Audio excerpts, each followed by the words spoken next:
And the mandate of this program is also to educate a lot of Nigerians why we do the work of impact and building society. And this time around, we are going to be telling ourselves the essence of accountability. The essence of accountability, the reason why holding leaders accountable is the order of the day. If you want to call us up, 0818-099-1991, 0818-099-1991. Accountability is the order of the day. Less than a year to the elections, you must have the capacity to be able to ask questions from our leadership for accountability. And today I'm going to be enumerating questions you should ask before you vote any leader. Number one, the first question you should ask them, and I do not think what the opposition is now doing after the president has signed the electoral law into law, doing a press conference going to solve the problem. It's accountability that will solve the problem. The first question you should ask any leader is, what is the cost-benefits ratio of what they did? For every project itemized by a leader, there must be a cost and there must be the benefits of the costs. Leaders don't just spend money. We need to be able to ask the costs and the benefits ratio. And if any person asks that question, it is right for the leader to answer, not to dismiss that person. I have been asking the cost benefits analysis for the coastal road. Because if we are going to spend over $1 billion in loans, the citizens must be able to know the cost and the benefit analysis. And I can ask that question 1,000 times because we need accountability. So the first question you should ask is, what's the cost benefit analysis? What's the cost benefit analysis for subsidy removal? When this administration claimed that they've removed subsidy, how did it benefit the people? They said they were going to spend the money on things that will benefit the people. But the health ministry only got 36 million out of over 200 billion. You will see that that policy did not pass the cost-benefit accountability threshold. Because the costs on the lives of people definitely do not hold up. If you promise people that you are going to do something for them, and in the end, the thing does not come through, then it's bad. What's the cost-benefit analysis? Why would the president go and buy new jets rather than focusing on the people? Why will the president go and spend 21 billion to build a vice presidential house? What's the cost-benefit analysis on the vice presidential house? Do you know that in a bigger economy like Canada, because the cost of renovation of number 24 Sussex Street is too high, the permanent residence, successive governments has abandoned it because they don't know how to go and tell the people that they want to spend XYZ to renovate the prime minister's house. So the prime minister pretty much lives in another apartment. So what's the cost-benefit analysis? That's a question you must ask any leader. What is the capacity utilization of every fund spent? What is the capacity utilization? What did you get with that cost? What did you get with that cost? Was that the best deal you could have gotten with that cost? So if you say you build a road for 100 billion, was that the best deal you could have gotten for that cost?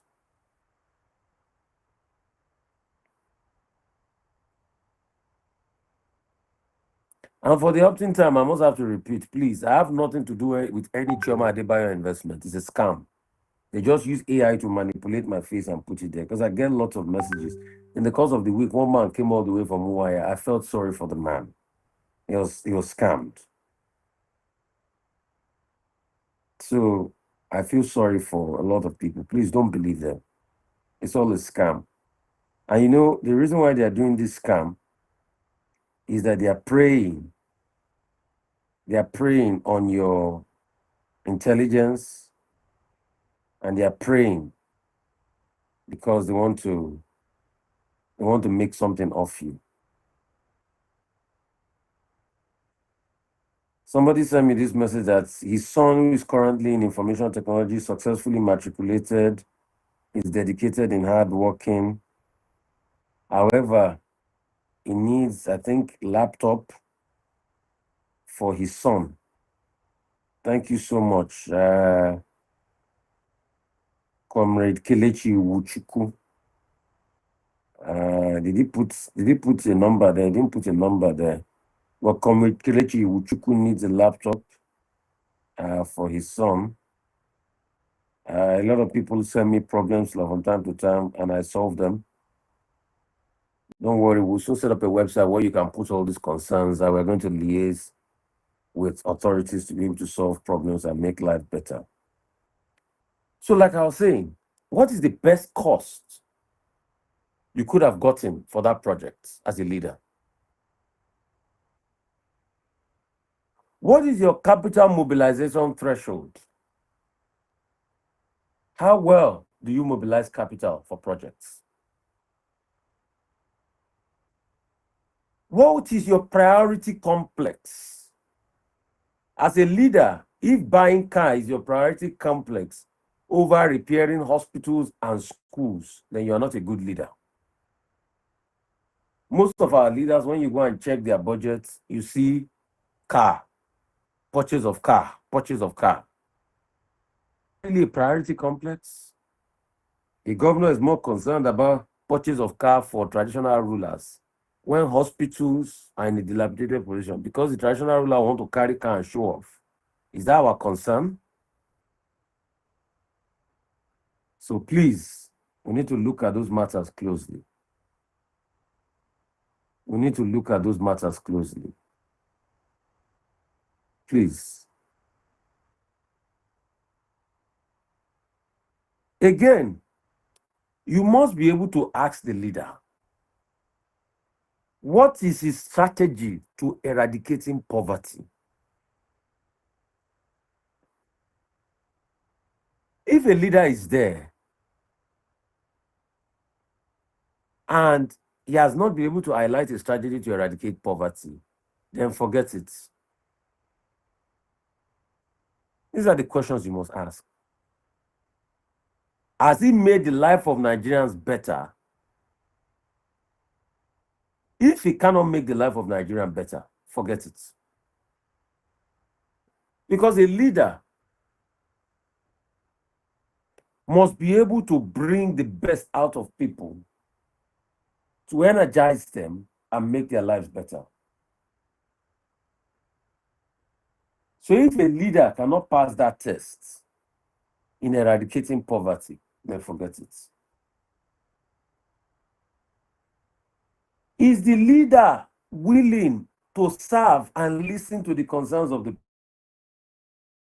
people? Is the leader more concerned about doing well for the people rather than himself? A leader that has a convoy of over 100 cars in a country where people can barely feed, those leaders are for themselves, not for the people.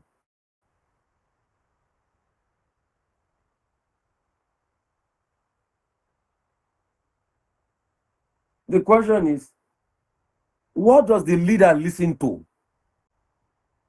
Does he listen to sycophants that keep deceiving him, or he listens to the poor? Because see, a country is only as strong as the weakest link.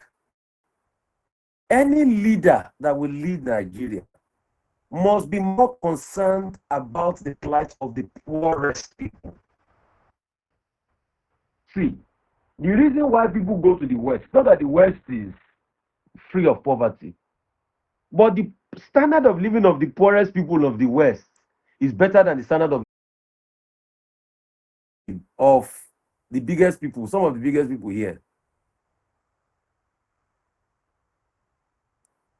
So a leader must work on ensuring that at least the weakest link in the society has a better standard of living. A leader will be judged by the improvement of the life of the poor. These are lifelong lessons.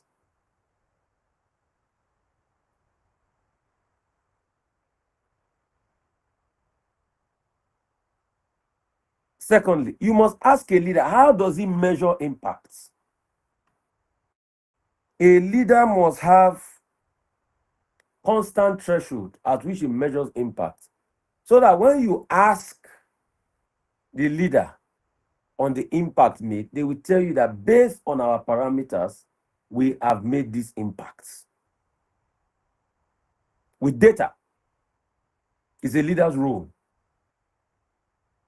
Uneasy lies the head that wears the crown. See, being a governor, a minister, a president is nobody's birthright. It is a call to a higher level of service. But you see, we live in a society where people have made it a birthright here.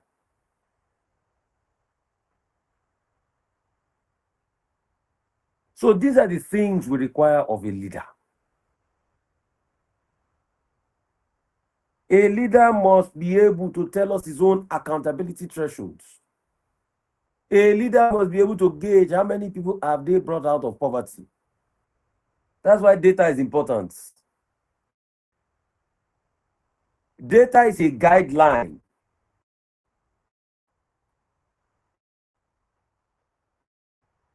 But you see, the problem with us is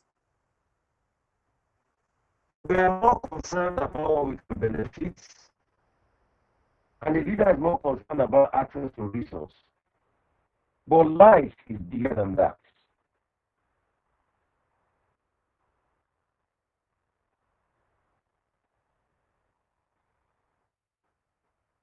We would like to take some calls. 0818 099 1991. You can also send me messages now on Leke Leke. Leke Leke is our app that we developed at Arise. My feed is just at Rufai the Fire on Leke Leke. So you can also send me that message. And when I get your Leke Leke message, I will read and I will put the message out there.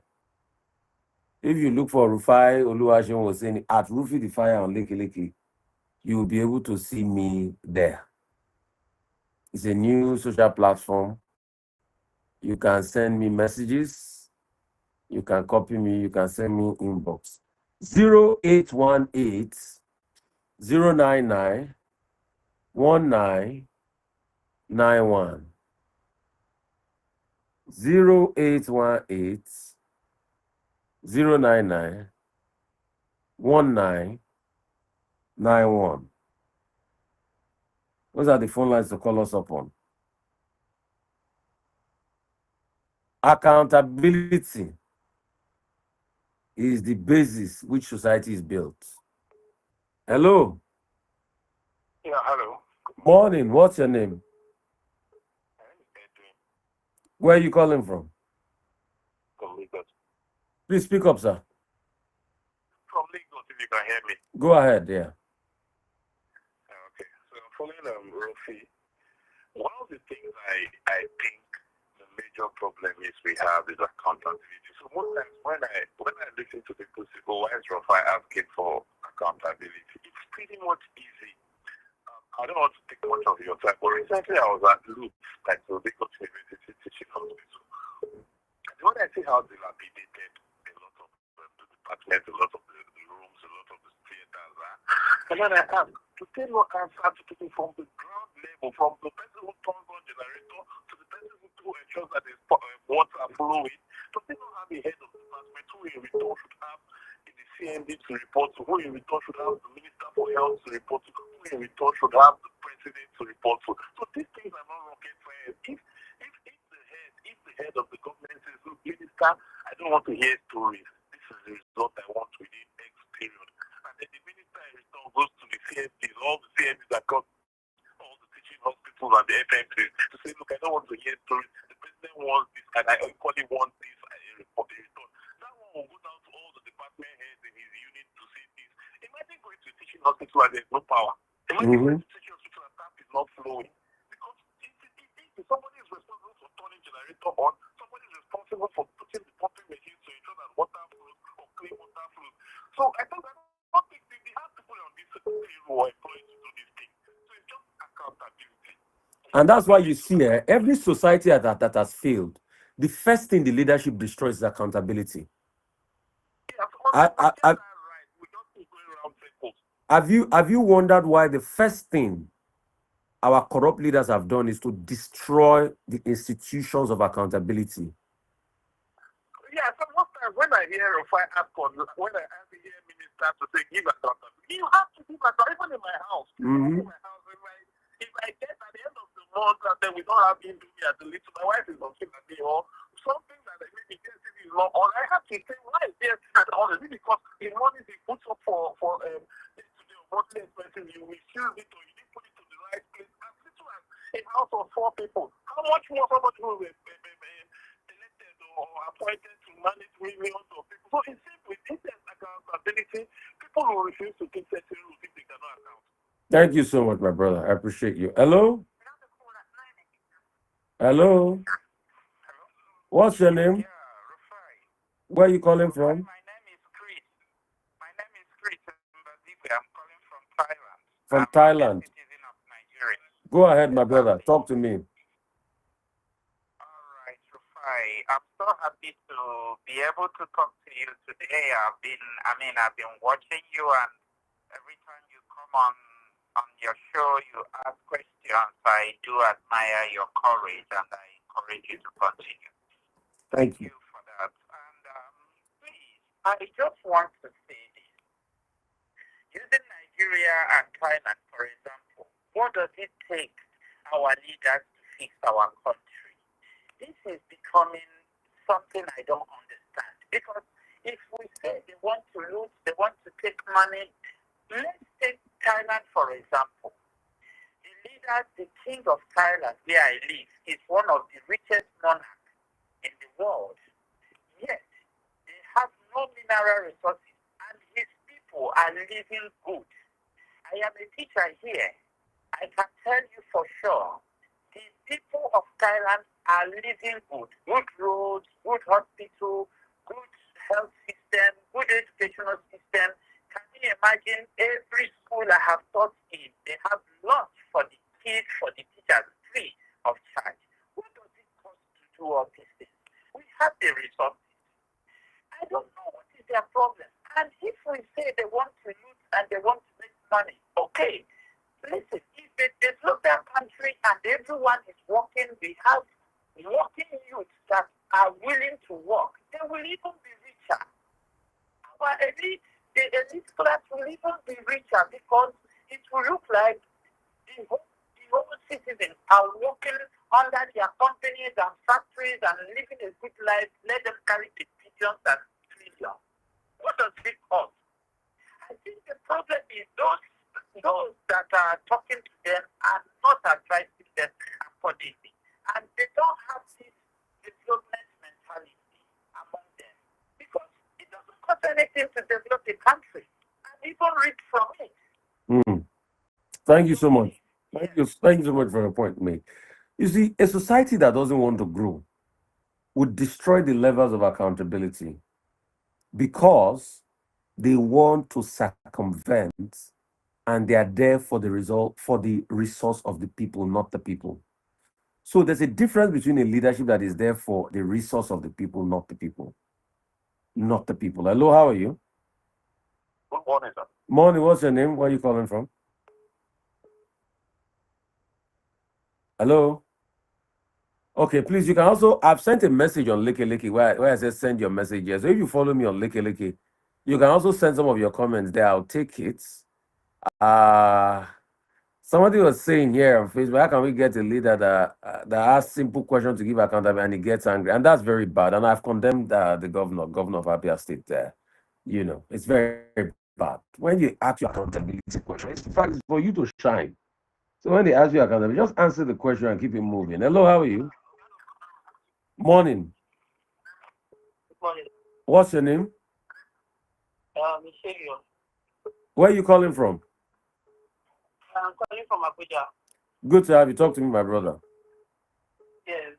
I think one issue I think we have is that people are not getting there's no consequence for action, especially for politicians, maybe because of sacrifice and all of that.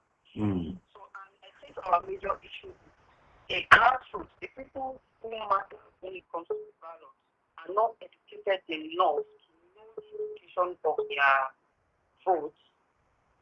That's for some of people they don't watch TV, they don't even listen to radio, and there's a need for a direct communication with them. Let them know how their vote implicates their children and their family members. If we have that, if you see a government that promised you roads and water in your community and didn't execute its promise, you will not vote the next time. Simple. If this government officials know that they will not be voted, you make sure if you don't come for the second time, to make sure they do something about it. I don't know if you understand what I'm saying. Thank you so much. I mean, great point you made there. Hello, how are you? Oh, we lost that. And see, you can be loyal and like somebody, but it doesn't mean the person cannot do what is wrong. And in fact, the true respect comes from when the person you like does what is wrong, you call them out. Because you want the betterment of society. People can't be right all the time. Everybody makes mistakes. Hello, how are you? Hello, what's your name? My name is Clement. Where are you calling from, Clement? I'm calling from Abuja. Go ahead. A lot of Abuja people here today. I got Clement too. Go ahead now. Rufai, I want to bring to your notice what has been happening in our energy industry, right? Go ahead. So, a quick one, I want to tell you for free from somebody that is in the industry that will have opportunity of buying fuel in Nigeria for as cheap as 15 a liter if you want to. You know why? There are a lot of oil wells in Nigeria that this IOC locked down and are not using. Now, during But I don't think it's possible to buy for 15 naira. Let's not deceive ourselves. So. No. I want to give you the reason why. Because the international price is not does not even 15 naira. Even in fact, even in Saudi, nobody buys F4 for 15 naira per liter. I want to give you the reason why. When we talk about modular refineries in Nigeria, the consumer just came to protect them and found out that the local boys they can cook products after being trained for a while when they did that amnesty thing.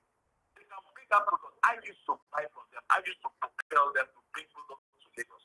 When they were charging from Saudi Jersey in Mile 2, from Bakari Jersey in Clip. Anytime products come from Niger Delta, the prices in the depot dropped with 30 naira and even 40 naira. And the people that were importing oil did not find it funny. They went behind to say that. No, I'm not disputing that you can, but let's not deceive people by saying that you know what it takes to make 4 15 naira. It's not possible. Let's not lie to ourselves. No. You know why? You know why I'm quickly correcting you? Because you're on air. People will go and carry that they said on Rufai show that they can make 15 naira. So withdraw that statement now. Say it's not true. Say it's not true. Say it's not true. Say it's not true. Because you don't know, people listen differently on radio, so you have to be careful. You get my point? Thank you. No, but I get what you are saying, that the price can be a whole lot better. I mean, people are just fleecing and all of that. I mean, those are.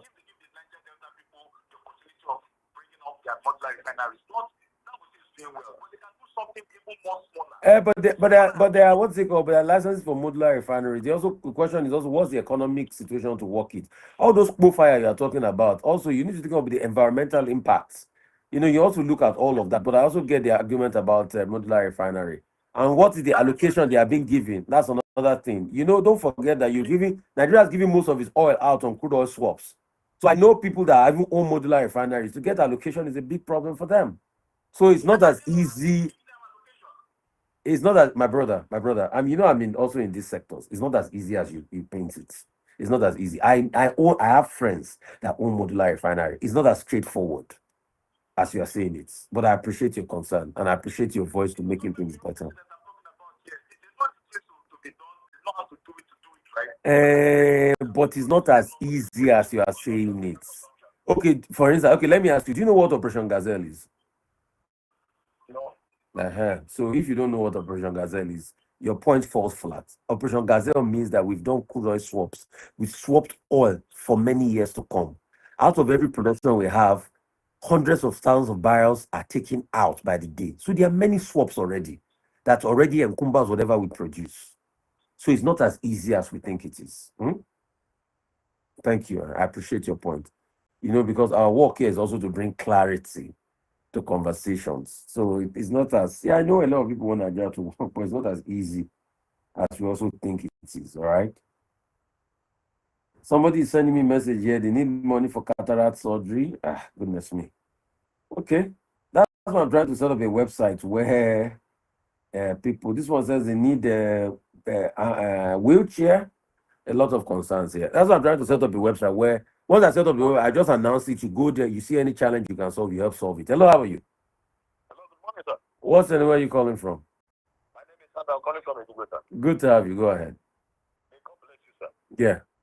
So according to what you are listening to, what you are coming up with accountability, I'm very happy for you, sir. What you don't have, you cannot, because what you are telling us now is that shows that you have it and you are keeping it to us. Like many people now in society now, they don't have what it takes to become that leader. And we see so many of them in that leadership. How do you think there are those things that are going to, we think people are going to come up or things are going to work?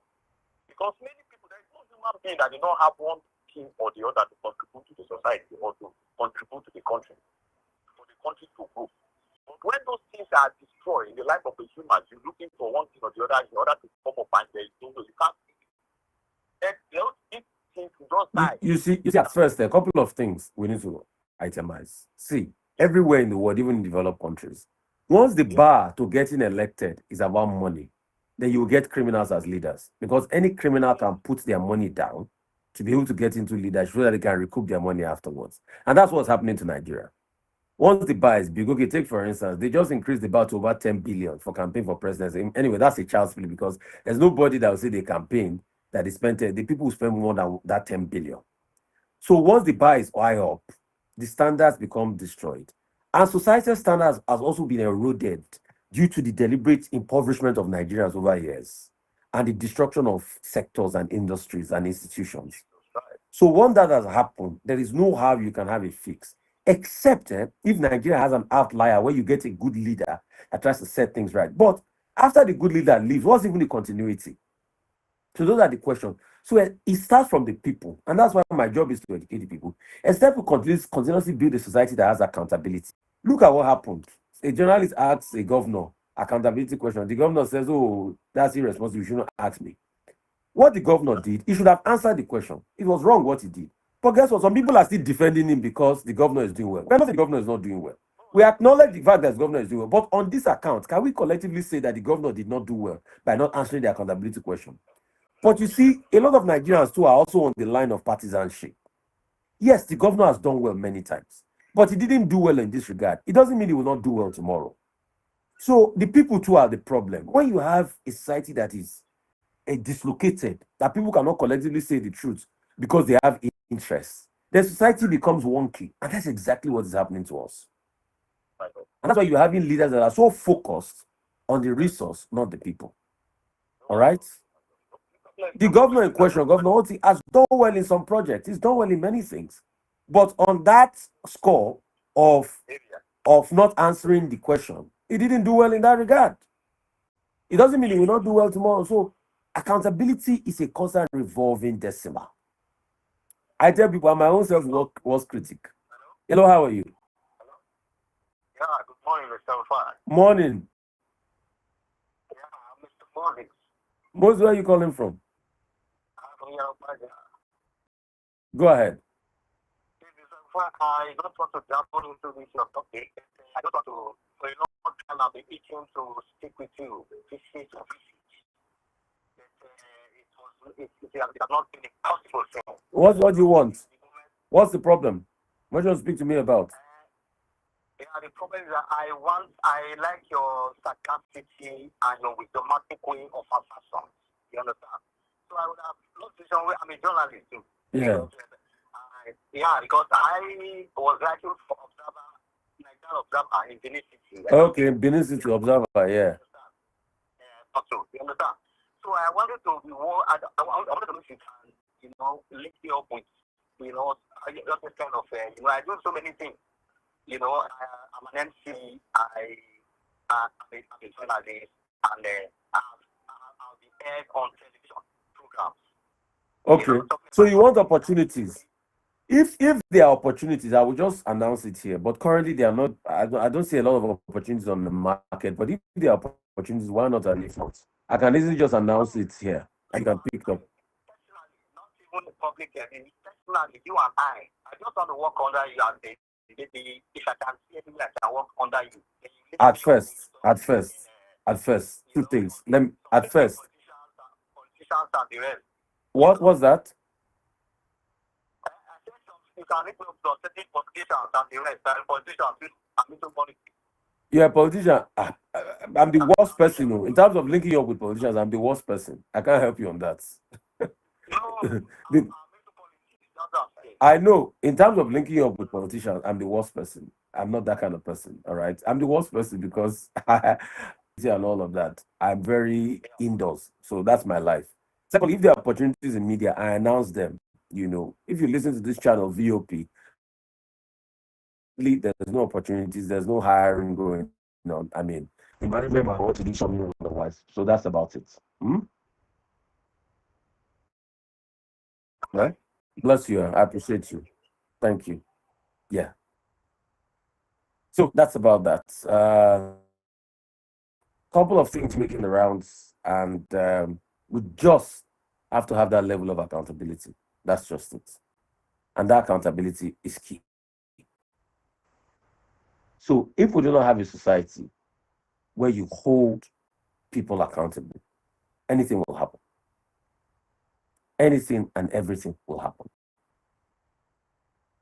And society must collectively be able to stand and say, this is this on this matter. All right? And this overt partisanship, is APC, is this, is that, does not bring clarity. There are some issues that concern all of us. There are sometimes, yes, you criticize a certain political party. Just like this week, I criticized the opposition. I call them a coalition of jokers. Because how can you wait for how many days after the president signed the law into an act? That's when you are coming out to do a press conference. So what were the things you did? Did you have stakeholders forum and engagement? Yes, you protested, but I felt that was not enough. All right? Yeah, there are times too that I've rated APC on many things. And I say it the way it is. All the promises called to, it goes to the state government. But even as regards them, the federal projects they need to fund, then they are not even funding the federal project. So apart from the APC making argument, we gave the money to the states and all of that, the one that they are supposed to fund, their own federal projects, they can't even fund them. So these are the issues. These are the issues. People are saying, what can you say about Israel, US and Israel war? The truth has to be said. See, I don't support the Iranian regime. It has killed and hurt its people. But I don't also support America's high-handedness and Israel's high-handedness. All of this is just because of America's interest. Let me tell you a little bit about the history. Iran had a leader in the 50s called Mossadegh. Mossadegh chose to nationalize Iranian oil so that they will be able to use the proceeds for the Iranian people. Because America was tapping from the Iranian oil, America and the UK, they didn't like it. They removed Mossadegh. They used the CIA, planted a coup, removed Mossadegh, and they put in their own person, the Shah, that favored them. All right? The Shah was there until this Iranian revolution happened in the 70s. The Shah also, despite the fact that it was American leading, also suppressed opposition voices. When the Ayatollahs came, they also suppressed voices. But America unilaterally entering another country without the say-so of the Congress is a big faux pas. The question is because they have the might and the muscle, they can enter. But you can see the hypocrisy of America. The same America that sees Russia victimizing Ukraine cannot do anything because they don't want an escalation of Russia, because Russia has military mights and they have nuclear weapons that you can't trust Putin for, he can use at any time, and he's threatening to use. So if Iran had that composite equal strength, do you think that would be the order of the day for Iran? All of this, or whatever problem we think we might have or opposition we might have, we've settled it out. And America has been able to take all the other Middle Eastern countries under their wings, Saudi Arabia and all of that. That's why you see America have bases in most of those countries. And that's why Iran was shooting Saudi Arabia and the likes. I mean, shooting at Qatar and Bahrain. It's not that they wanted to shoot at Qatar and Bahrain. But what Iran was saying is that any American installation in sight will be a target. So the truth is, America can do this and get away with it because it has the might, but it also violates its own fundamental laws locally. And it just shows that this was not about the nuclear deal. All right? Because if you listen to the Omanian representative that tried negotiating the deal with her, they said Iran was already on the path with America to making a deal. They were talking about technical details. They acceded to many things. And it was in the middle of negotiations that you, Trump, still went ahead to strike them.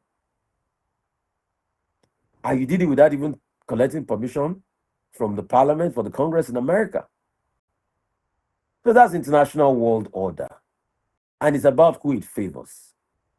The so-called America, nuclear weapon that are hounding Iran for. They should ask, what about Israel? Are there no conversations about Israel having some nuclear weapons? Please, you can fact check me. There's been conversations about Israel also owning the same thing. North Korea owns nuclear weapons, but America sees that Rocket Man is volatile. They've left him alone. So you can see the order of the day as regards international politics and diplomacy. Hello, how are you? Hello, good morning. Morning, yeah. How are you, sir? I'm calling from Abuja. Manjem, great to have you. Thank you very much. You have said it all. The hypocrisy of the West. Oh, the hypocrisy of the West is so light. It's all about their own personal interest. They don't do anything for free. I'm telling you. Nobody does anything for free. Manjem, how are our people in the IDP camps? So? Can they confront Russia? No, obviously, Russia is killed now. That's why they are pampering Russia. And I think Trump just has a likeness for dictators. You can see that he's not really gone after Rocket Man since then. That's the king, he left Rocket Man alone. So he has something for dictators. But I mean, it's the way of the world. Might is not always right, but when people have might, they do and undo. It's a game of power. How are people in the IDP camps? That's all I want to know. Well, we are putting all our best, but we are trusting God for more opportunities and to see how we can reach out to other IDP camps because we have. Please, can you call out the account number? Can you call it out? Let's call it out. So if people are interested to donate, I don't know my power this month. My God, if I get anything, I'll send to you from my pocket. My brother, see, there's this new scam. I've been begging people, please don't listen to them. It's called the Choma. There was a man that came all the way from Umaya that they scammed. He went to our Abuja office, then he came to Lagos to see him. I was so almost moved to tears. I had to look for still something to give the man. So there are many unplanned for expenses I do from here and there. It's not easy to walk in my shoes sometimes. A lot of unplanned for, and that's when I say I don't have. It's not that I don't have. I'm exhausted.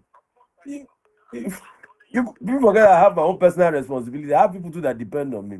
I have kids. I'm funding their scholarship. I have many things I'm doing. I'm fixing the Oseni Center Library. I'm ensuring that that runs. I'm keeping the lights on. I'm paying many things. I'm the healthcare center. I'm paying many things. I'm keeping the place working. So there are many things on my net. So it's not. But we hope on God. So can you call out your account number in case people might be ready to help that those what's it called, not for profits. Okay. Mm. Yeah, 34 yeah, 21 yeah. 53 Okay. Call it 52 again. 00 Yeah, 34 yeah, 21 yeah. 53 5 3. Okay. So 52. what's name is on the account? Okay, research email. And the reason why you are giving this account is because if they send to your NGO's account, you can't get it because you don't have SCUMO yet. You're working on your SCUMO, and that's another process to get.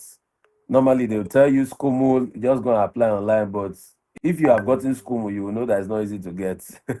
You have to still pay something. So you don't have the funds for that, but it's fine. So people reach out to him. Manjem helps us with all the NGOs in the north and all of our outreach work in the north. And he also runs his work and his prison outreach. Oh yeah. Manjem, my brother, thank you so much.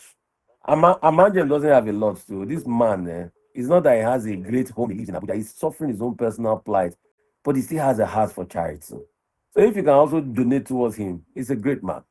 He's a great man. He's a great man, Manjem. Thank you. Hello, how are you? Hello, good morning, Rufai. Morning, yeah. Yeah, my name is Desmond. I'm calling you from Ojo. Desmond, yeah, how are you? Yeah. Rufai, I have really followed you right from your page at the Inspiration FM. Bless you, my brother. That means in Lagos alone, you followed me for over 10 years or close to 10 years.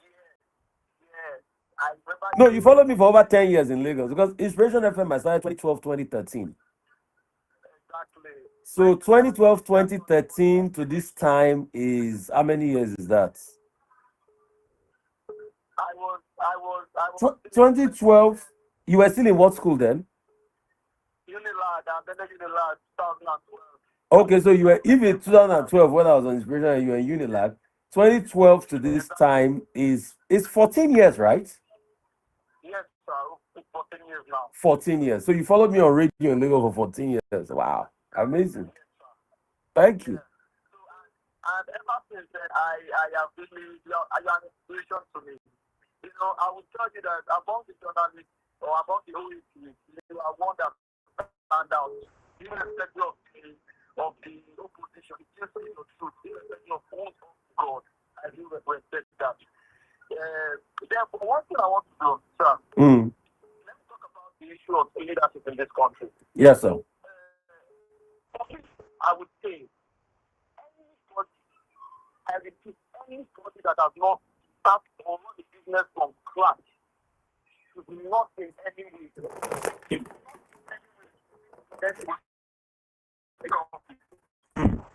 Why do you say so? Thank you very much. Look at our politicians that are messing up. Let me use the word for radio friendly.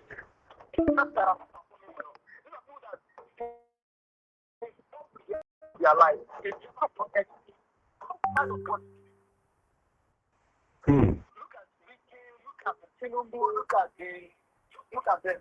They never want to invest from class. No, but President Tinubu worked in what company? Deloitte. I mean, which company did he work? Mobile. He said he worked in.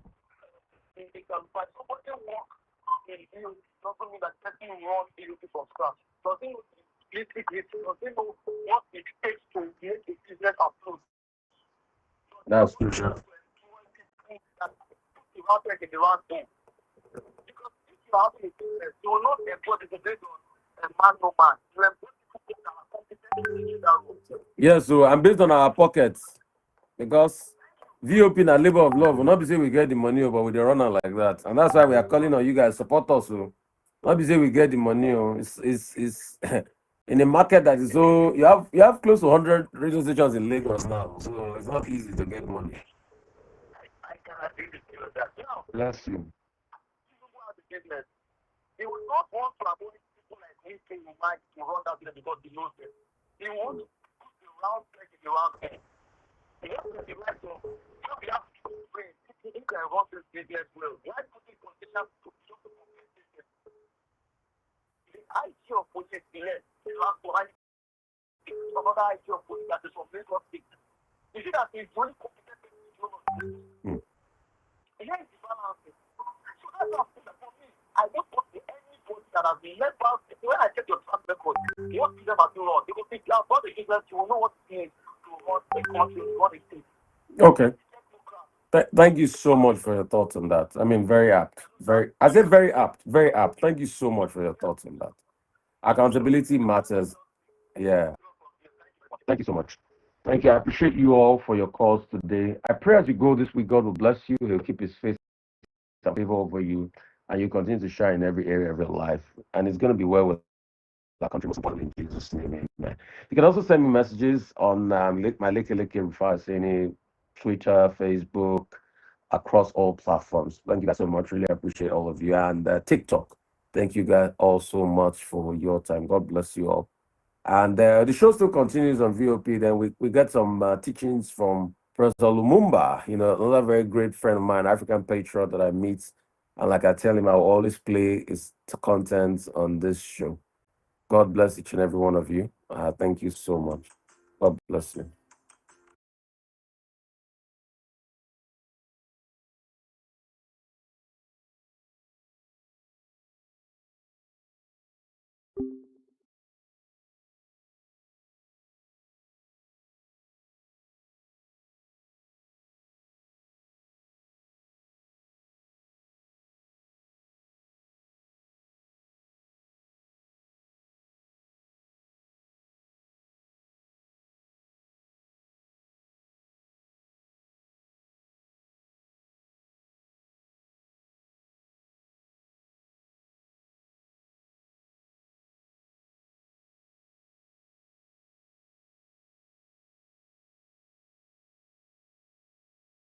A country which, if God were to judge us correctly, ought not to exist on the face of the earth.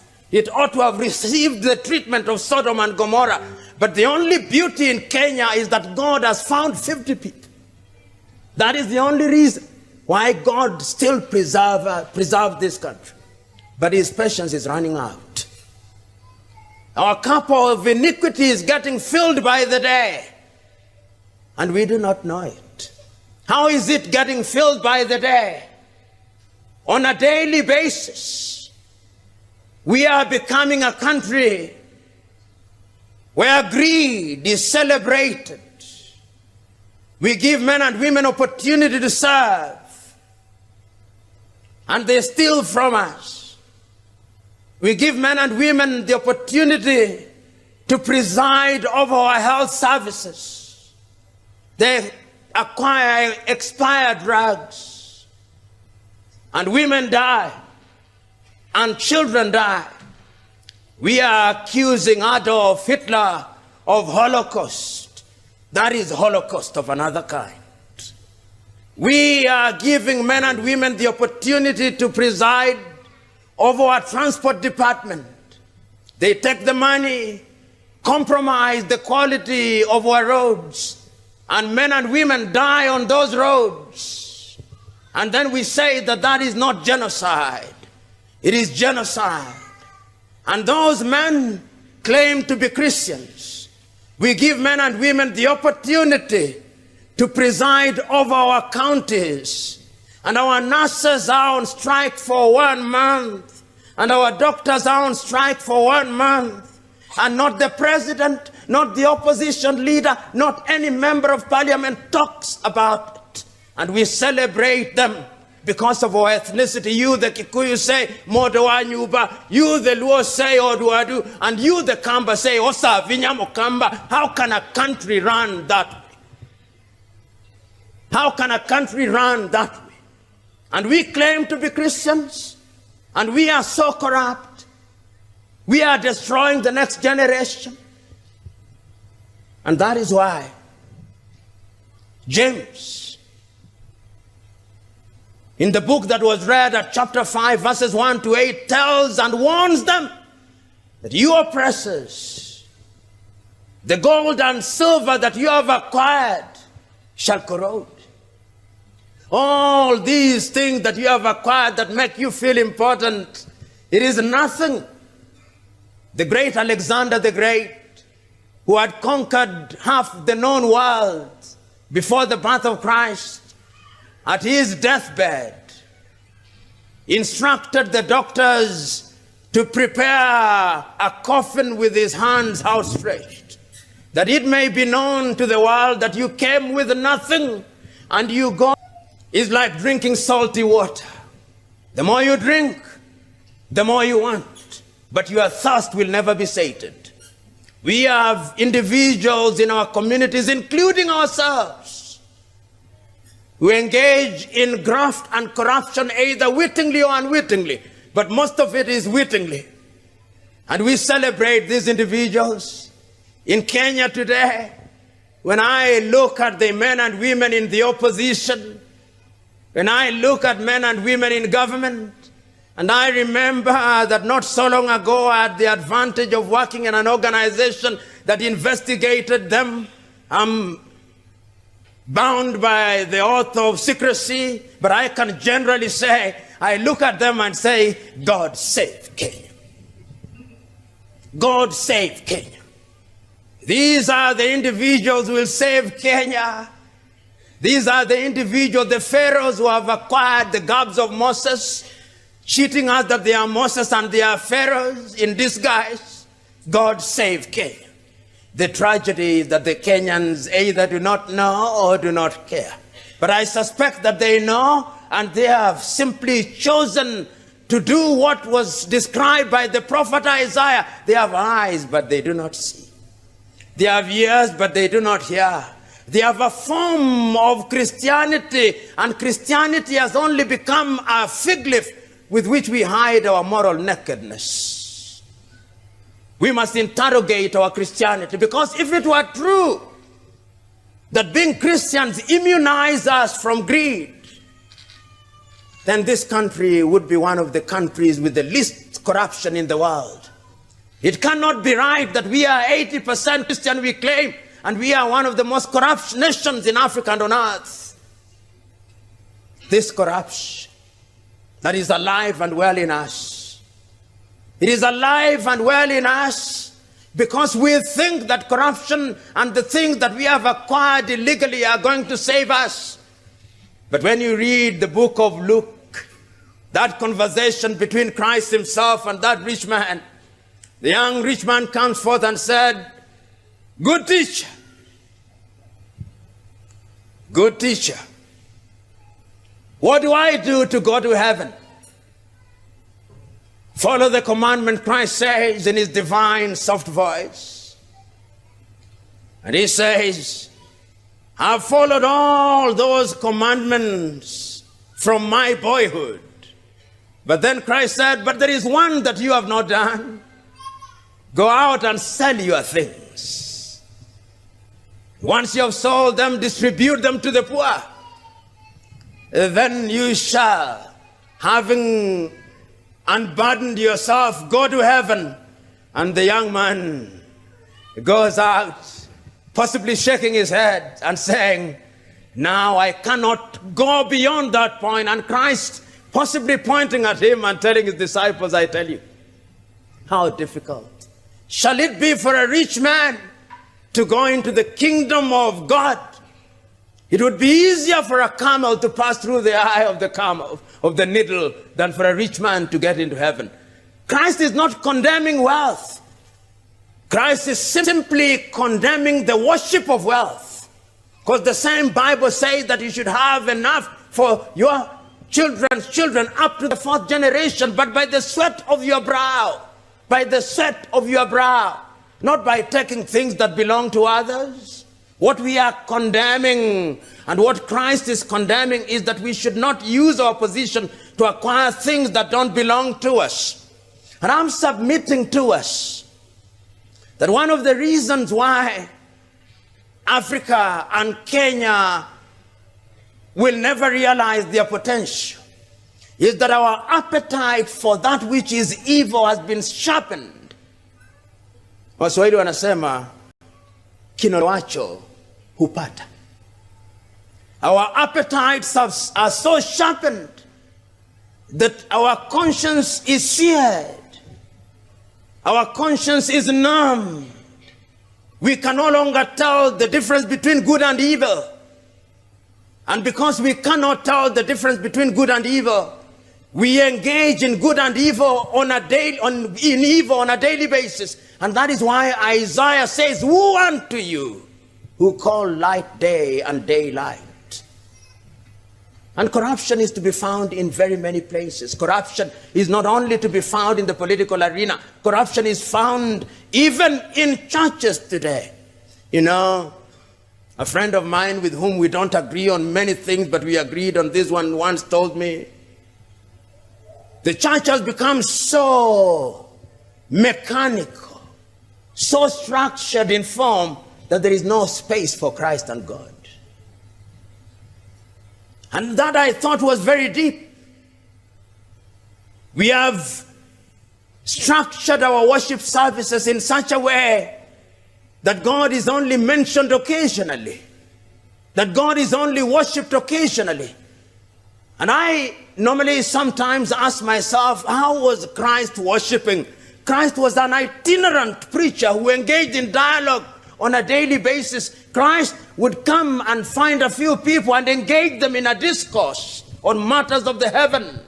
When he talks about the parables of the unleavened bread, when he talks about the parable of the sower, when he talks about the parables of the wheat and the tares, Christ is an itinerant preacher.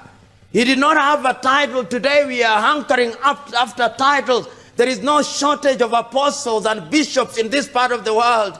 Woe unto them on the day of judgment, they'll be told, "We know you not." So the question is, we who are seated here, we who are Kenyans, we who know what is good and right, are we the salt of the earth, or we are the light of the earth? This is the question that we must ask. What is our contribution? I'm told at one time by a friend, whether this is a true story or is an apocryphal story, I do not know. But in some airport in the Middle East, that there was a signpost saying, "You can leave your goods here, they are no Christians."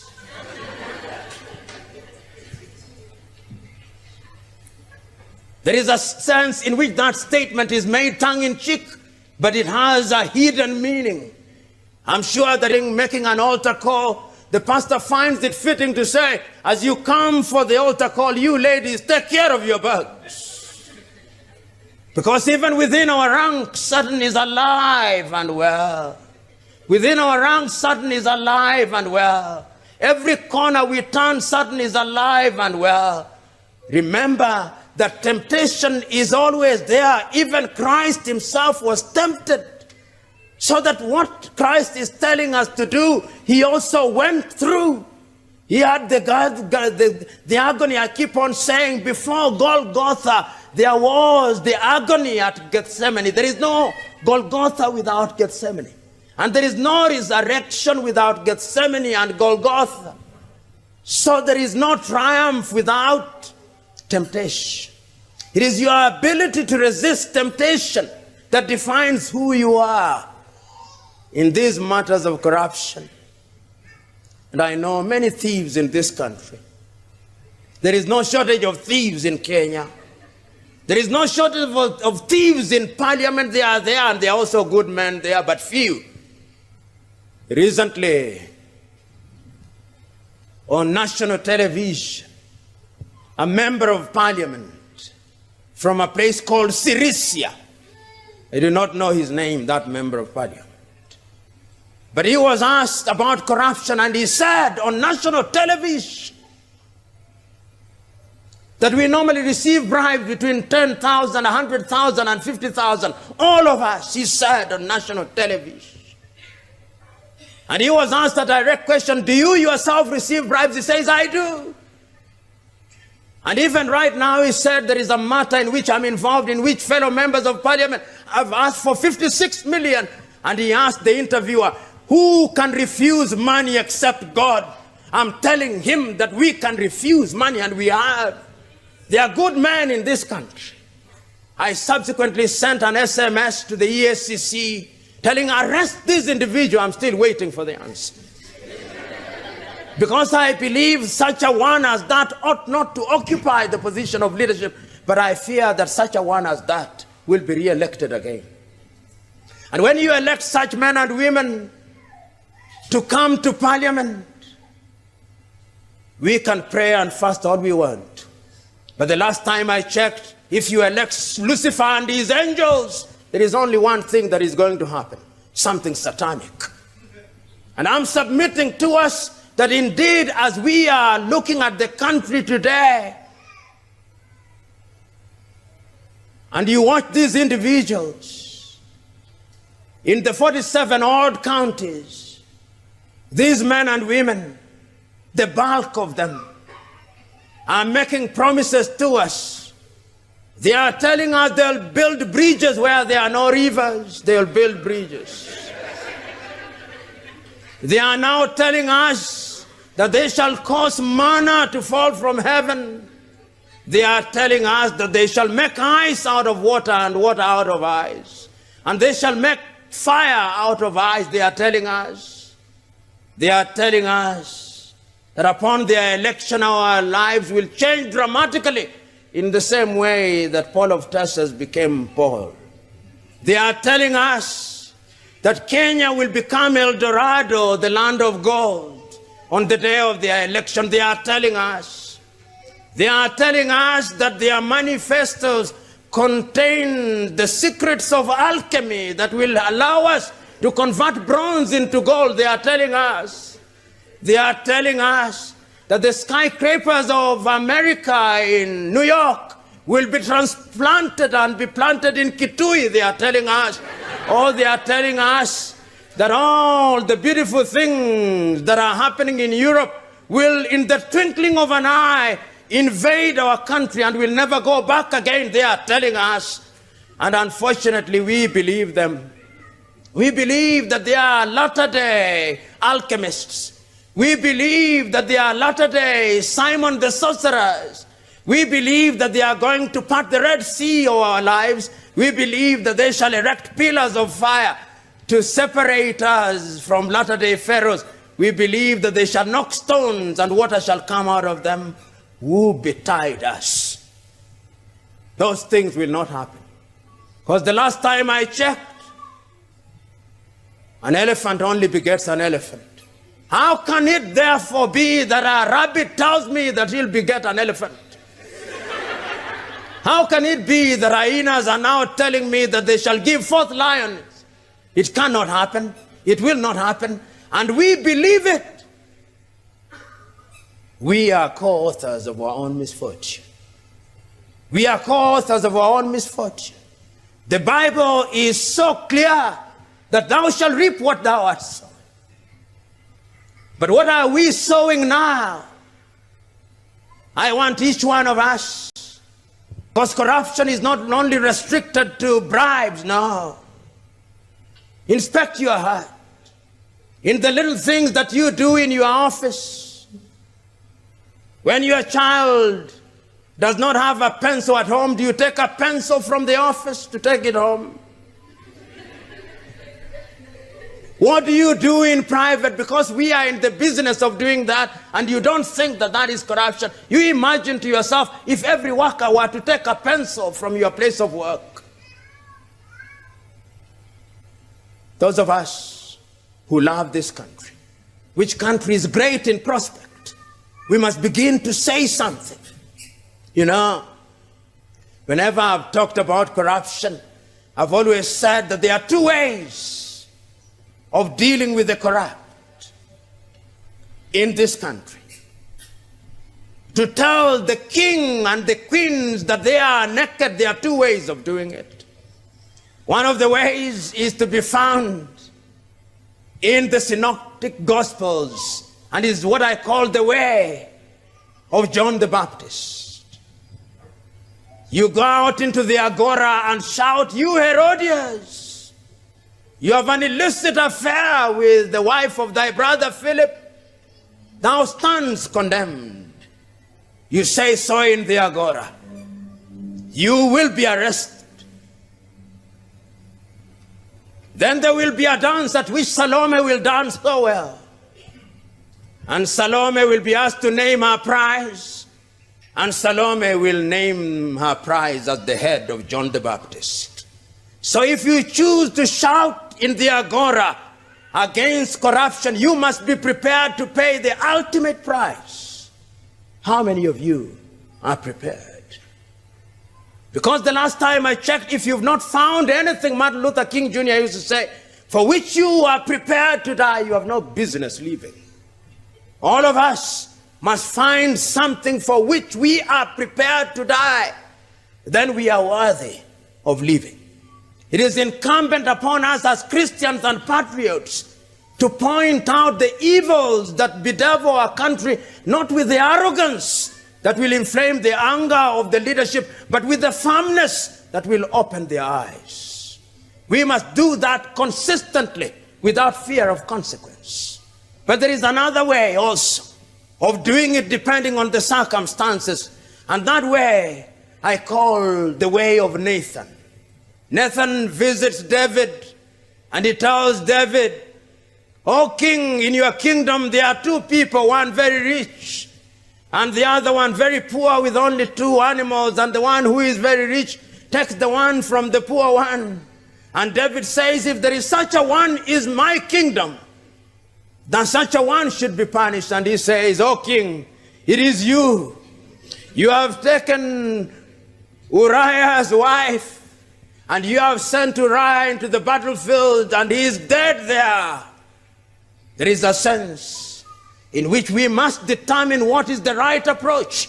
There are times when you use the method of John the Baptist, and there are times when you use the method of Nathan. Choose what is appropriate. Choose the instruments of first resort when first resort is at hand. Choose the instruments of last resort when the last resort is at hand. But never, ever stop doing the right thing.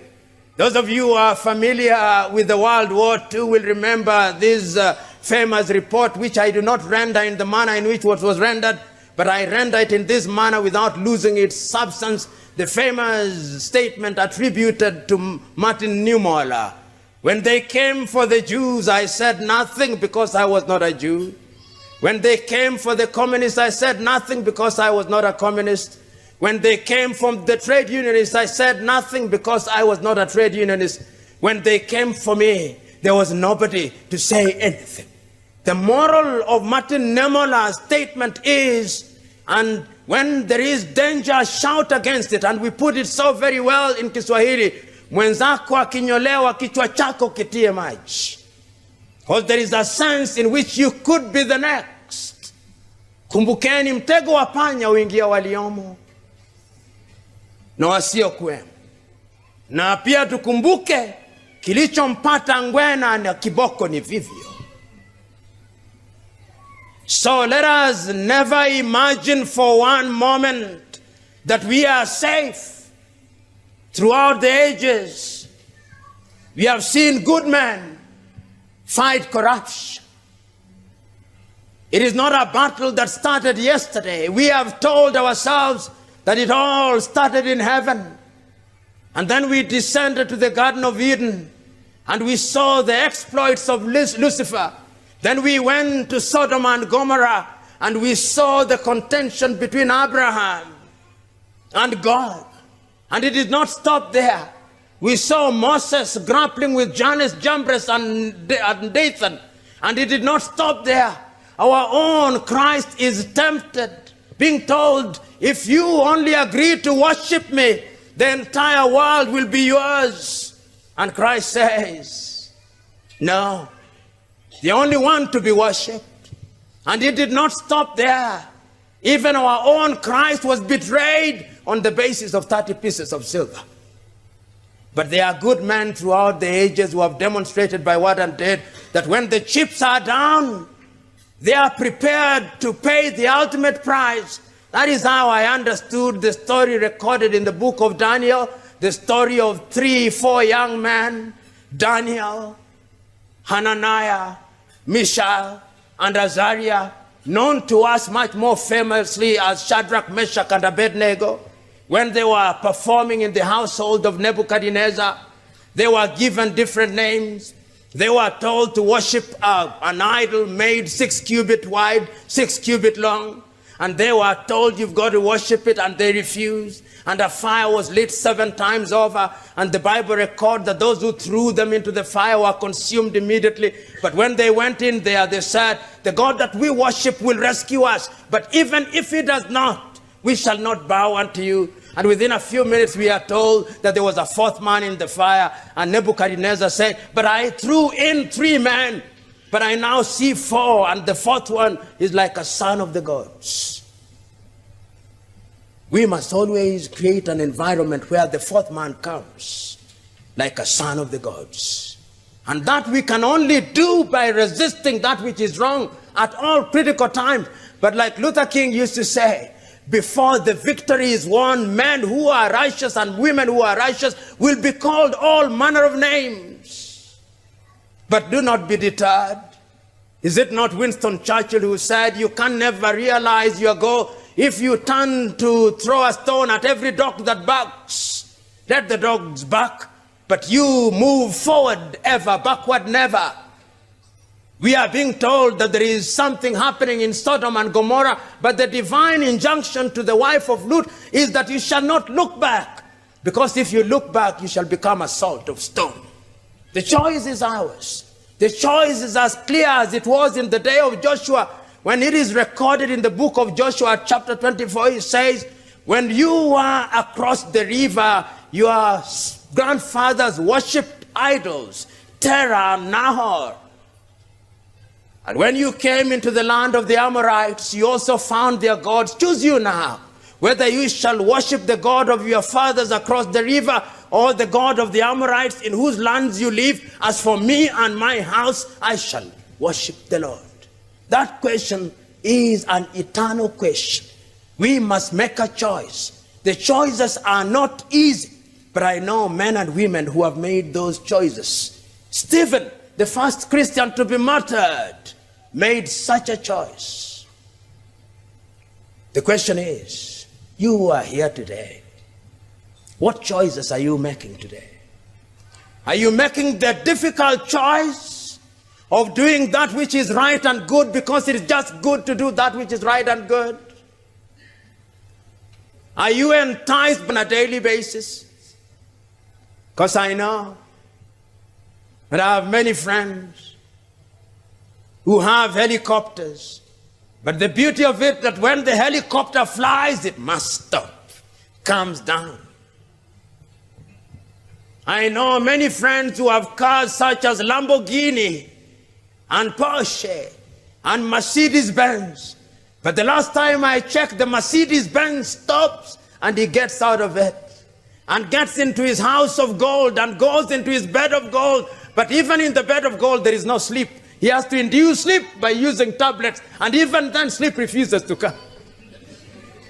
I know many friends who can afford all the good food in the world, caviar and all the good meat, but their appetite since disappeared. They've got to eat things to induce appetite, and even when they induce it, it does not come. But I know other friends who are not so materially endowed, or they don't need soup to sharpen their appetite. No. They were born ready.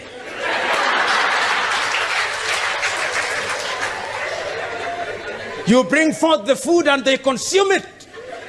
They don't need it. I know poor friends who do not have beds of gold, but even when they sleep on the floor, they sleep soundly for 8 hours. Worship has a way of turning all these things in a positive way. And that is why I look forward to the day when we shall have in leadership men and women who love this country. I remember an old man with whom I had the privilege of working for a short time, former president of Tanzania, Julius Kambarage Nyerere. On the day that he left office, after 24 years in office, it is reported he had only 8,000 equivalent of United States dollars in his account. That is just about the amount that our MCA uses over a weekend. Mwalimu Nyerere, after 24 years, that is all he had. With a single house in Dar es Salaam and another one in Butiama, our MCAs and our governors within 4 years have 80 and 40 houses. And if you look at them, they have expanded so exponentially that even suits can no longer fit some of them. If you look at them, they are even running away. Has it ever occurred to you that our leaders are running away from something? They are running away from themselves. When they go to the barber shop, the first thing they ask for, a man, dye my hair that it may not be white. If God divinely said that when you grow old, your hair turns gray, why are you running away from your age? And when you have men and women who are running away from themselves, from their appearance, how truthful can they be to us? They are little things, but they have something to tell us. I'm submitting to us that time has come, that we must remember that this country will only realize their potential the day that good men and women have the opportunity to serve. The Bible that we read has numerous stories telling us of how the people enjoyed when good men and women were in authority, and how they suffered when evil men were in authority. This country that I live in, that I love, has great potential, but potential is only potential. We have sinned and fallen short of the glory of both God and man. We must repent and be of contrite hearts. And our repentance must be total and complete, because the God that we worship cannot be mocked. He knows in advance whether our hearts are contrite or not. So today, if we are liberating ourselves from the 7 deadly sins, let us ask, and Koigi Wawa Mwere, who is a friend of mine and who is a Kenyan who has been wavering recently between 2 opinions, has written a beautiful book called Towards Genocide in Kenya, The Curse of Negative Ethnicity. And Koigi says, and I agree with him, that the tragedy of Kenya is that our low voltage ethnic warlords have hypnotized us, and they have made us believe that we only must follow them. And we have turned them into gods. We have deified our political leaders. We have treated them as God for so long that some of them now think that they are gods. Some of them now think that they are the Messiah. They suffer from the Messiah complex. They believe that God has sent them with a direct instruction to rescue us from latter-day pharaohs. No, they are not. And it is our duty to recognize and unmask them, and to know that they are only humans, and to remember that they are Dathan and latter-day Jannes and Jambreses. And when we do so, the God that we worship will liberate us from corruption of the morals. I know also that we have a curse of ethnicity. The God that I worship is a God of diversity. That God, in his divine wisdom, chooses to create human beings, some brown, some pink, who we call white. They are never white people. I've never seen a white person myself, but they are pink, but we say that they are white. Then there are some who we call yellow. They are not yellow, they are just brown of a different shade. Then there are some negroids, and within the negroid race there is a wide spectrum. And when the God sits upstairs, he must say, behold, what beauty.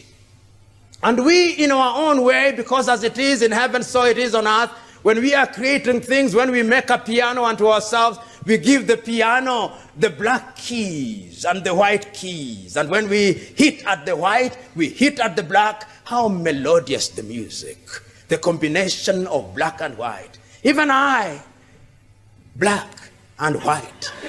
How melodious. The God that we worship is a God of diversity. That God loves the Kikuyu of Kenya for their industry. That God loves them. That God loves the Luhya of Kenya for their energy. That God loves the Taita and the Wakamba for their humility. That God loves the Maasai for their agility. That God loves the Luo of Kenya for their quest for perfection. That God is a God of diversity. And then that God brings them into Kenya and tells them, produce a melodious music that sings Kenya, and we are refusing to do that. We are judging each other on negative things. We are asking that we be judged by the content of our character. How is it that when you leave your home, you leave your beautiful child whom you love in the care of a Luhia maid? How is it that when you leave your home, you have a Kamba maid who is looking after your child? How is it that you have a Kikuyu plumber, you have a Luo carpenter, and that you have, as man manning your gate, you have a Turkana, and then when you are electing the president, you are told it must be from your tribe. I can never understand that logic. What you want is a man or a woman who fears God, who is going to ensure that Kenya thrives. And I look forward to the day when on the 8th day of August, we have the opportunity to select. The choice is very restricted, unfortunately, but we are saddled with them. Let us look at men and women on the basis of their ability, not on the basis of their ethnic extraction. And let us go down in prayer, because even these leaders that we think are terrible, God is capable in the twinkling of an eye into converting them into good men and women. Our prayer is that it can happen. God is capable of converting them and making them say, like Matthew in the Bible, or like Zacchaeus in the Bible, from whom I took, I shall return sevenfold. Because there is no forgiveness without repentance. There is no peace without justice. And I'm submitting to us that we are capable. You know, as I conclude, I always look and read the Bible and ask myself, I wish I was in the 1st century. And I keep on asking myself, would I have been Peter? Would I have been Thomas? Would I have been Judas Iscariot? Who would I have been in that arrangement? I delude myself with the help of hindsight that I would not have been Judas. I think that I would have had elements of Thomas, because the thing that was happening was so monumental that it's only natural to question it. I would have asked Christ, I know you are Christ, but let me just confirm a little. And once I had confirmed, I would have followed Christ. Those are moments of doubt, and I ask myself, the eyes go down, and as I think about things like corruption, and I see to myself that Christ has been crucified, and Christ is in the grave, and everybody has gone their way. Peter has run away, and everybody has run away, and all of them are in a state of depression. They are saying, there was once a man who came, we thought he would liberate us, but they crucified him. This thing has ended. Then I remind myself that 2 women go to the grave in the morning, and lo and behold, there is nobody. And lo and behold, they are told, why do you look for the living amongst the dead? And I remember that there is a journey to Emmaus. And I remember that the 72 are gathered somewhere on the day of the Pentecost. And I see to myself that perhaps this is the day of the Pentecost. And that we are mincing over these things, and we have our own day of the Pentecost. That after you have gone through these series of teachings about the 7 deadly sins, and it has been exposed to you, and after you've been forewarned that in fact, if you don't change your ways, then you will have eternal damnation. And today we are talking about corruption, and we know corruption is a bad thing, and we know we have been victimized by it. I'm assuming to myself that the God of heaven is out there, and that is looking at us in his own divine way. He'll not be dramatic today. No, there'll be no parting of the Red Sea in that dramatic way. No. There'll be no pillars of fire. No, not in that dramatic way. There'll be no manna from heaven in that dramatic way, because he gave us an instruction. Go ye and subdue the world. Go out and part your own Red Sea. Go out and make your own manna. So there is a day of the Pentecost today. And I want and I believe that after we leave here, you will all be speaking in tongues. And that you'll be speaking in tongues, and what you'll be saying, no more negative ethnicity. That if I am from the Kikuyu nation from today henceforth, I shall not refer to the Luos as Namoyaro or why not. That if I am Luo, I'm not going to refer to the Kikuyu as Jarabuon. I'm not going to do that. And that if I am Kamba, I'm not going to say Mekamba Kevindio. I'm not going to say Osa Vinya Mokamba. But I'm going to say, like the Luhias, Vinduba Chenjanga. Things can change. Ladies and gentlemen, it can be done. We must do it. Let us live our Christianity. That does not mean that we will not sin, no. Winston Churchill said that success is moving from failure to failure without loss of enthusiasm. And I'm submitting to us that in our quest to meet Christ and to do good, we will move from failure.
Let me start by recognizing our host, Imboni Hadebe.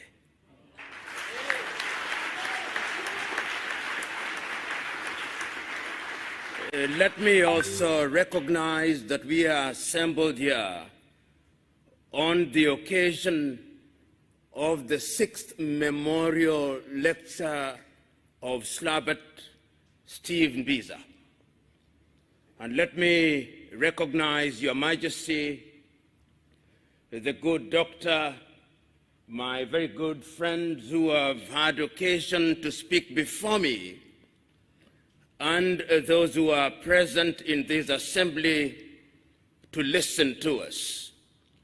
In your absence, our speeches would mean little, if not nothing.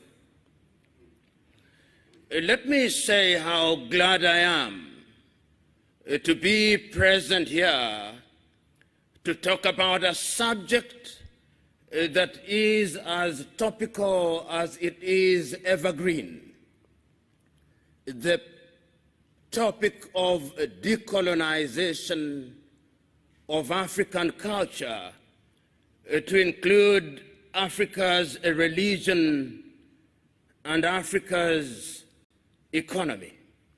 I remember so very distinctly several years ago when a young African stood up on the 6th day of March in 1957 on the occasion when his country regained independence, a country then known as Gold Coast, which was then renamed Ghana. And he said on that day that the independence of Ghana meant nothing if Africa was not free.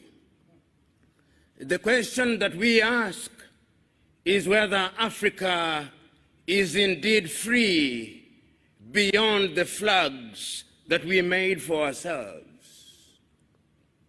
1 year later, that young man stood up again in Accra, Ghana, in the presence of the freedom fighter, and reminded his audience that Africans had to free themselves.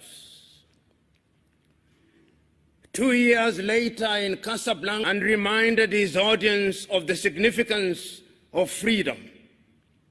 3 years later, on the 24th day of May, in 1963, that young man stood again in the presence of 32 heads of states and governments of African countries that had regained their independence.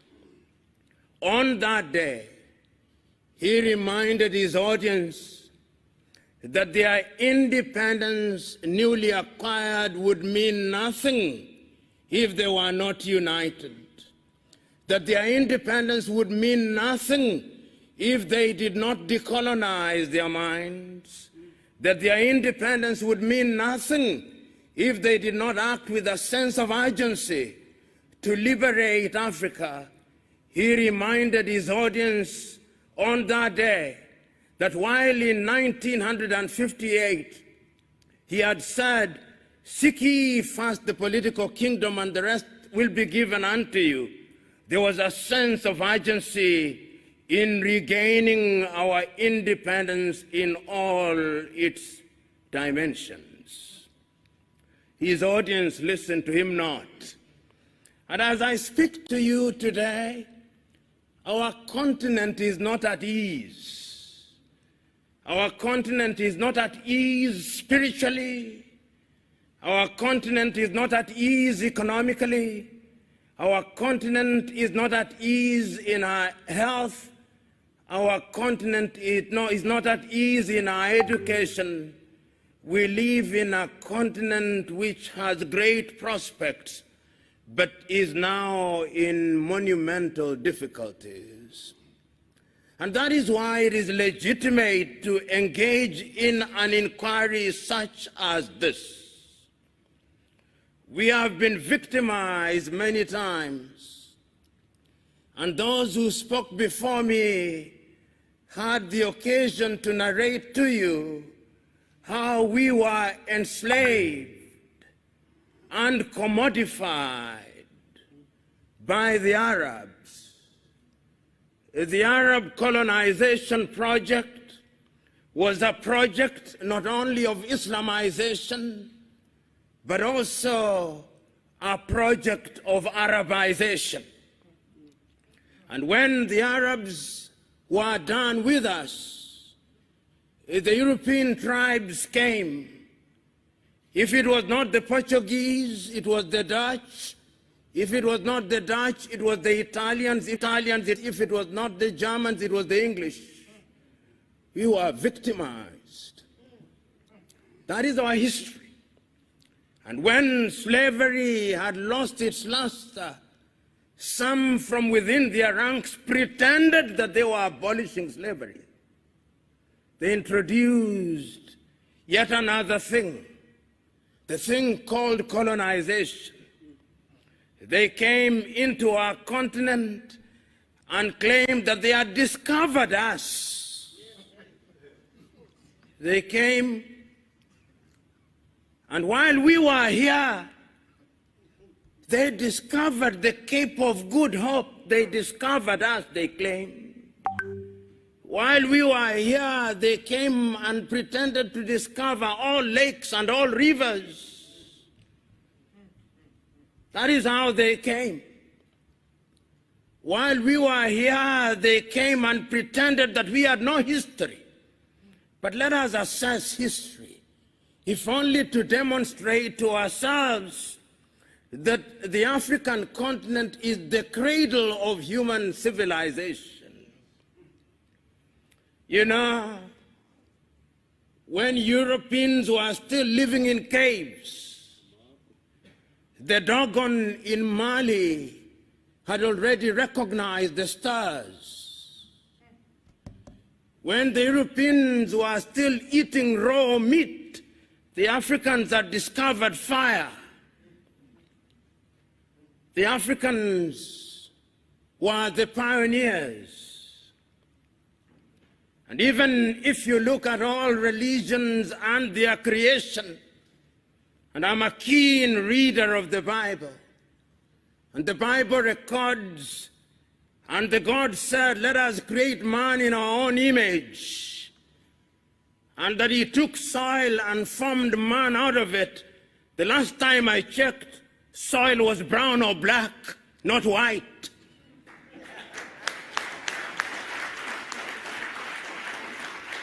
And I can confirm that I checked this morning.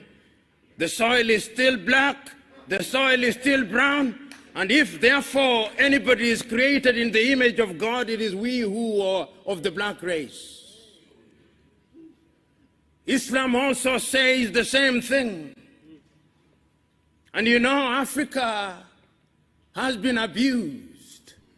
When you look at the maps that are drawn by European cartographers, Africa is smaller than the United States of America, and yet it is larger, almost as large as Asia.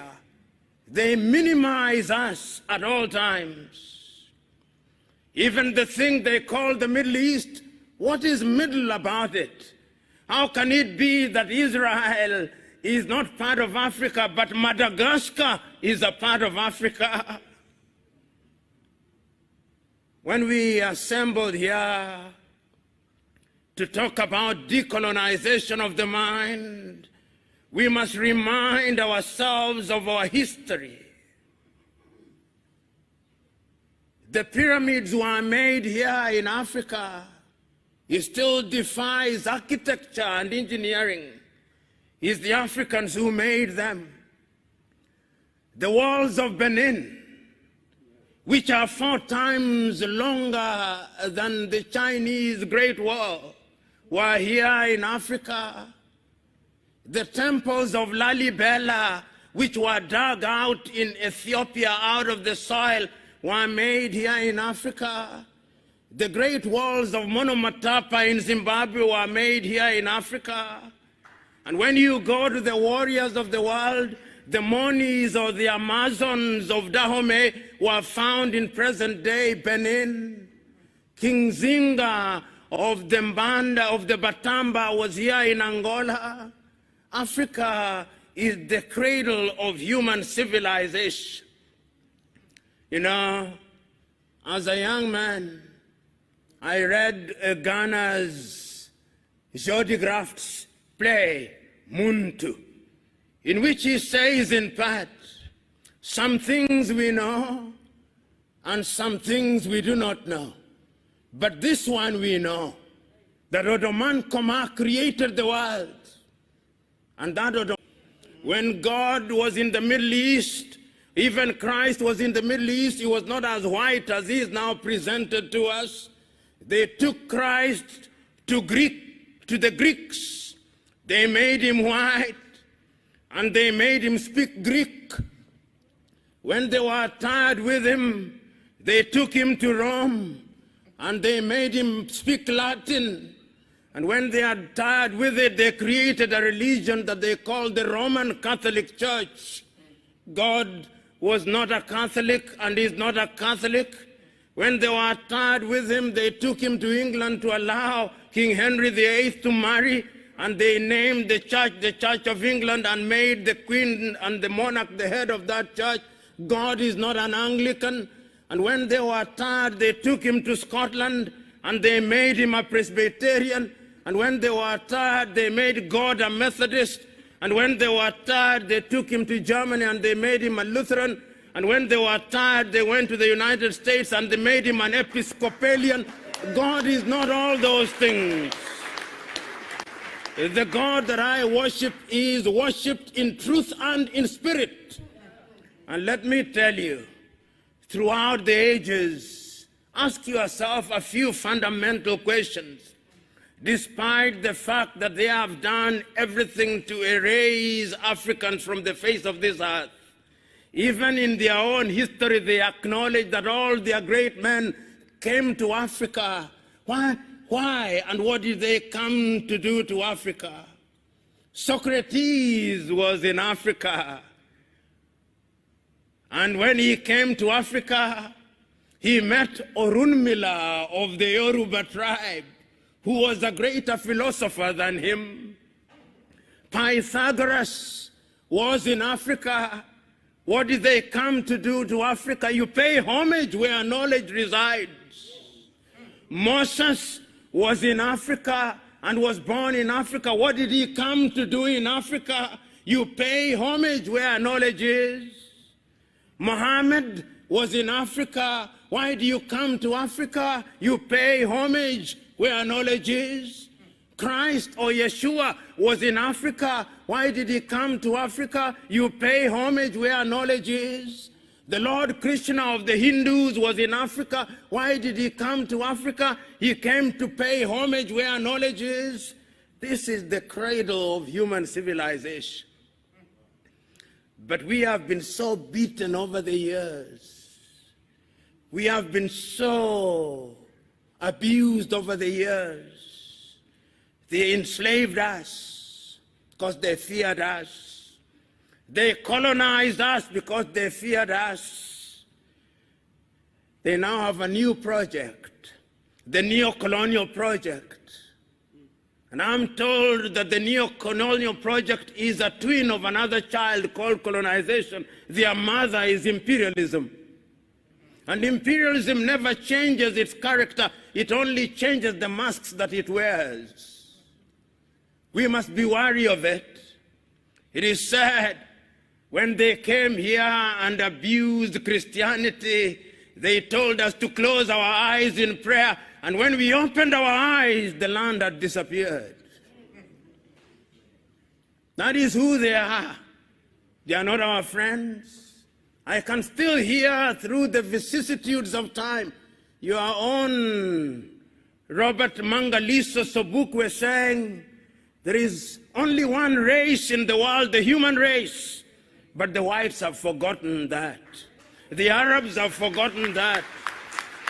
The Chinese have forgotten that. It is only we Africans who know that there is only one race, the human race. It is our duty to remind them that that is indeed the divine instruction. Because the God that I worship cannot be bottled in little religions. The God that I worship cannot be contained in little books. The God that I worship is immanent and omnipresent. He is resident in our minds and in our hearts and in our very veins. It is only we Africans who know him in truth. And in order to appreciate him, we must understand him differently. We must understand him in spirit. You know, when I look at the world, and I look at it often, and when I look at Africa and I look at her often, when I think of Africa and I think of her often, and when I imagine her and I imagine about her often, I say with the famous Sudanese poet Alpha Ituri, "O Africa, why hast thou not realized thy potential?" And the reason is simple. They came here and did something to our mind and to our spirituality. Many men have tried to understand what they did to us. I'll not refer to all of them. But I'll refer to a dramatization which some of you will be familiar with. The African-American Alex Haley produced a film called Roots. And in Roots, he dramatizes the life of a young man uprooted from Jufure village in what is now known as the Gambia, Kunta Kinte. And they take Kunta Kinte to the United States of America. And when they take Kunta Kinte to the United States of America, the first thing that they do to him is to beat him up, that he may change his name. So that Kunta Kinte is beaten out of him, and they introduce a new being called Toby. That is what they do to us. They beat our Africanness out of us. And when we are all empty, they fill us with something that is alien. And then we begin to think like them. We begin to think that our hair is not good enough, so that our women must buy wigs from dead women in Asia. So that our women must reject their skin, they bleach it, that they may become whiter. So that our women can remove their eyebrows and eyelashes. So that our women can paint their lips red. They do that to us. So that our women can stop eating, that they may become slender. They do that to us. And they do that to us because they know that our women are the fountain of life. And that when they change our women, we men who are weak will be changed. We must stop that.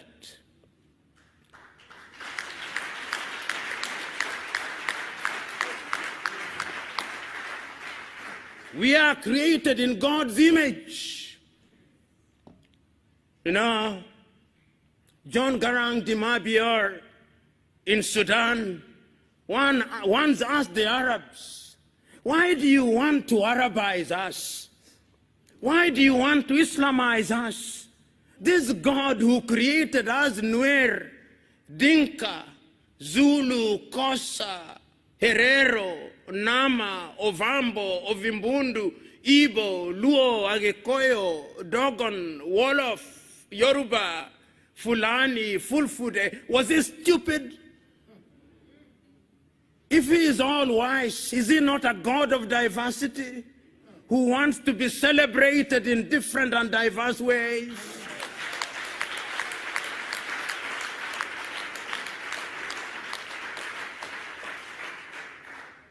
We must not accept. We must, in the nature of things, change ourselves. You know, just this morning, I was reading the latest work of a great African, Achille Mbembe, from The Dark Night, Essays in Decolonization. And he says that the only place that we must start decolonizing is the mind, because the mind is the standard of the man. I was thinking about the writings of my own countryman, Ngugi wa Thiong'o, decolonizing the mind. All battles are fought in the mind. René Descartes was right because knowledge is universal. Cogito ergo sum, I think, so I am. So we must think. Because once our minds are changed, then our spirituality is energized. And once our spirituality is energized, then we exercise the ghost of low self-esteem. And once we exercise the ghost of low self-esteem, then we begin to discover our potential. Then our economies begin to grow. Then we mine our gold and improve them. You know, how can it be that Africa is the richest continent on the earth, and our gold is mined by De Beers, How can it be that Africa is the richest continent on the world and our diamond is produced in South Africa, in Botswana, and Namibia, and in Sierra Leone, and in Liberia, but the price is determined in Antwerp, in Belgium? How can it be? How can it be that Africa produces cocoa in Togo, in Cote d'Ivoire, and in Ghana, and chocolate is then made in Switzerland and in Belgium, who have not even a bush of cocoa? How can it be that tea is produced in Ethiopia and in Uganda and in Kenya, and when it is taken to the United Kingdom, they now call it English tea? How can it be? How can it be? How can it be? How can it be that coltan is mined in the Democratic Republic of Congo, but not a single African country makes a mobile phone? How can it be? How can it be? It can only be because we have allowed our minds to be captured. It can only be because we have allowed ourselves to be spiritually confused. Can only be because we have allowed ourselves to be slaves of others. And the God that we worship, knowing that we are confused, has turned his head on the other side, so that when we pray and fast, he does not listen. Or if he listens, he does not care. He's waiting for us to realize ourselves so that we can worship in truth.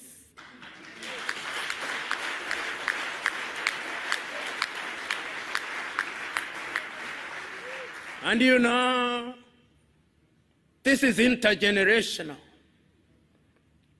The pains that are being visited upon this generation are out of the sins that were committed by the other generation. It is a time to repent, so that we who have transgressed may say that we have repented, because the future now does not lie in us. The future lies in the young ones. Chinua Achebe was right. These are the young suckers that will grow when the old banana dies. These are the very same upon whose shoulder Africa shall rise. Your duty and my duty is to plant the tree in the knowledge that one generation plants a tree, another generation waters the tree, another generation prunes the tree, another generation enjoys its shade. That is our duty. So this morning, we are not here to say new things. We are only here to remind ourselves that in the beginning there was God, and that God created man, and that man, I suspect, was an African, and that man could not have been anything else but an African.